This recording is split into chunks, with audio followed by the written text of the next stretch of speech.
भगवान शंकर के पूर्ण रूप काल भैरव। भगवान शंकर के पूर्ण रूप काल भैरव।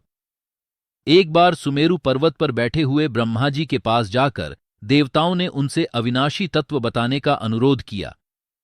शिवजी की माया से मोहित ब्रह्मा जी उस तत्व को न जानते हुए भी इस प्रकार कहने लगे, मैं ही इस संसार को उत्पन्न करने वाला स्वयंभू अजन्मा एकमात्र ईश्वर अनादि भक्ति ब्रह्म घोर निरंजन आत्मा हूं। मैं ही प्रवृत्ति और निवृत्ति का मूल आधार सर्वलीन पूर्ण ब्रह्म हूं। ब्रह्मा जी ऐसा की, पर मुनि मंडली में विद्यमान विष्णु जी ने उन्हें समझाते हुए कहा कि मेरी आज्ञा से तो तुम सृष्टि के रचयिता बने हो, मेरा अनादर करके तुम अपने प्रभुत्व की बात कैसे कर रहे हो।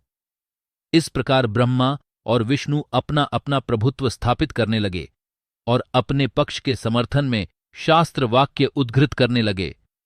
अंततः वेदों से पूछने का निर्णय हुआ तो स्वरूप धारण करके आए चारों वेदों ने क्रमशः अपना मत्स्य इस प्रकार प्रकट किया। ऋग्वेद, जिसके भीतर समस्त भूत निहित हैं तथा जिससे सब कुछ प्रवत्त होता है और जिसे परमात्व कहा जाता है, वह एक रुद्र रूप ही है। बाक, यजुर्वेद, जिसके द्वारा हम वेद भी प्रमाणित होते हैं तथा जो ईश्वर के संपूर्ण यज्ञों तथा योगों से भजन किया जाता है, सबका दृष्टा वह एक शिव ही है।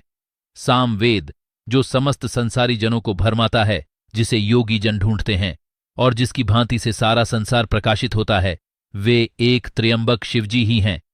अथर्ववेद, जिसकी भक्ति से साक्षात्कार होता है और जो सब या सुख दुख अतीत अनादि ब्रह्म हैं, वे केवल एक शंकर जी ही हैं।